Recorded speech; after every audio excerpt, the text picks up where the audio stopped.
me dofopa eye me dese wachim wafidie na ato Adom TV dwumadi we eye Nkuranhyɛ adwumadi ade bra oda biara da me da sese wasi nkonwa ene mpo da kateso na wo hwe me nyame nhira o onyame mu abaso na ɔma ne abe nyina nwie peyo ene dan edin yam yeso ene nita kutego na dwumadi me de bra afri Adom TV studios na me di kan ka kire se ene ma bi wo ha wo ma ne hye wo so na empo edi wunya de di kan ma kire wo se wo ma na de atwa mu ne hye wo so a obre ene de me de ba no the opinions and judgments of others and crofotimopo ene won susuye ene empo atemo obufo abrabo no se hye wo so a e ma obre. Very often many people are controlled by the need to fit in and feel wanted. Once you are Adom hey ebia na obi hye so pe pese me so ya me gaga me so ma kwahye ebia wo adwuma bi mu no obi mema mrante wo nyina pema na me de me nyina me se me mpebi se pese me kan mo ho a se me kopa ma ni bi wan ko pebi ayi kwasa wo de wagi mi hey. So many of us always want to fit in and feel that we are also having a sense of belongingness. Be careful. The opinions and judgments of others may not be right for you. Amanfo timopo osusuye any atemo odi bu wo sesebe wo de won samfata no enya nekure. You can choose to travel down the path you choose for yourself. So opesa wo ye nioma na amanfo energy won keke. If you want to do things because you want to please others, it can be a curse on your life.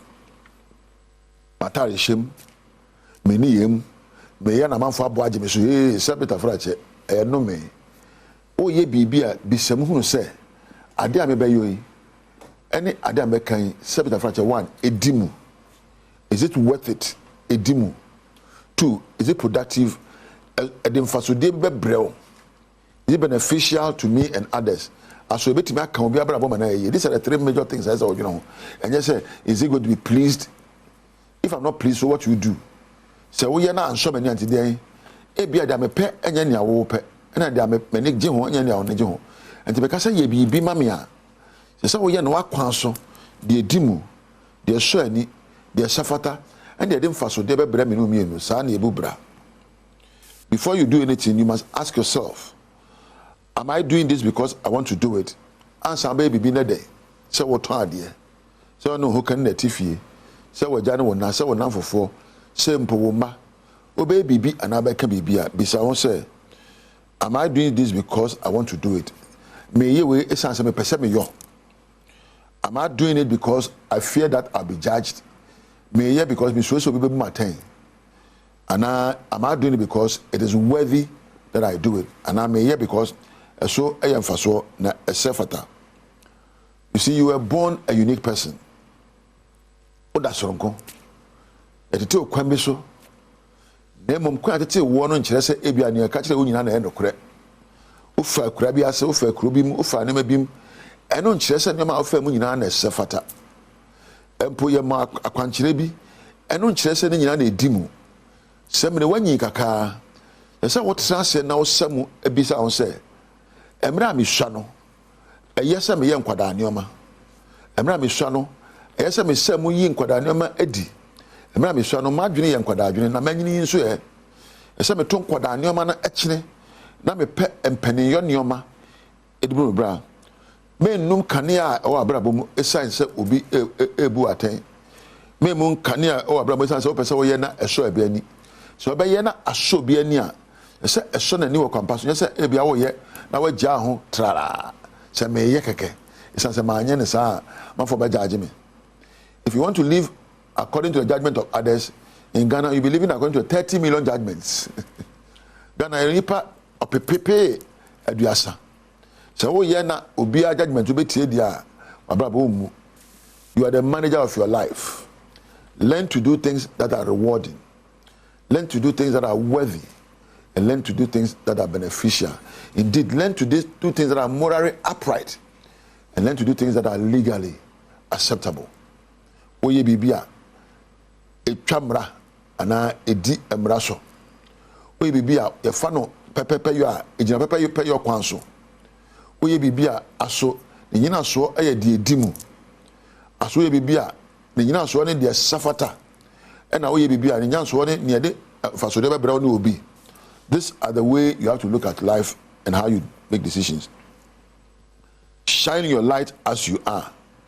Don't care about what others care about your life. You are living your life for yourself and for others indeed. Abraba wo bono oti wo o ya dia ma ho ne nkrofo. Eno nche se nkrofo atemu wo de onim ye wo de ansem fata ni ta ko de sa na ote we de na aye wo ya na de bubra da bi.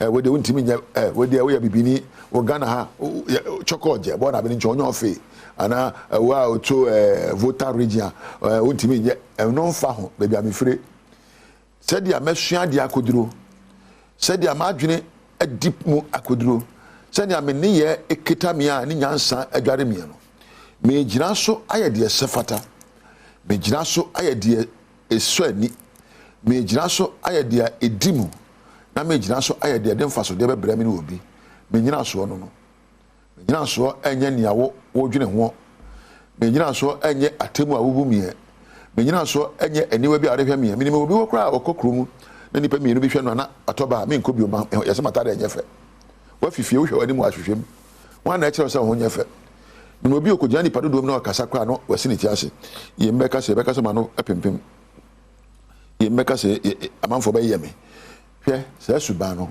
jamu se me de me fede ade wan na ekasa o fere ade eye atemu a wadwen amanfo bu na ma wa fede ade na aye bote na ti de pem na kuduro oyo mama oyo benten oyo daache hene mapa enti sinkonwa na ka kire won se me ade a me bia no se me suamu yie na me do musuko na me dimu nyansa akwan so na afi me sua wie no se me nya kuduro na me ka se meyo na me wi a me hwe benkum nifa na me hwe ane se asodi ameyo no asodi ameka no edimu esefata esani se emu na bia so ejina pepepe yo akwan so na edemfaso bebra me na obi se we nyina aye ane de a mekoso aye abusua wabrabo esombo wate enti nya wabrabo nhye ni pansa na minimo obi a oye bibia obeka ho asem yese de abe bia nipa benya ho asem aka ofuro kai ebeka wonante ebeka sabe wonum nsuo dodo ebeka wanum nsuo so ebeka enti wa hwesemu yi ne esefata wo ne edimu ma wo na ye de ye de esefata na gina pepepe yo ne mra kwa so ne bu bra na se de tie bia no emfaso ebe ye wodia aha ena meja wo mo mami nikan ena wo a wonya kwan hwe me ase ya na wa kire obi so onhwe Adom TV Badwam dwuma die no na efe me na daache hene me producer ase menya Thomas eye me camera me ko sound me nda Frank ase me ko MC lighting and floor management ya me da mo nyina ase wo so woni onyame ntina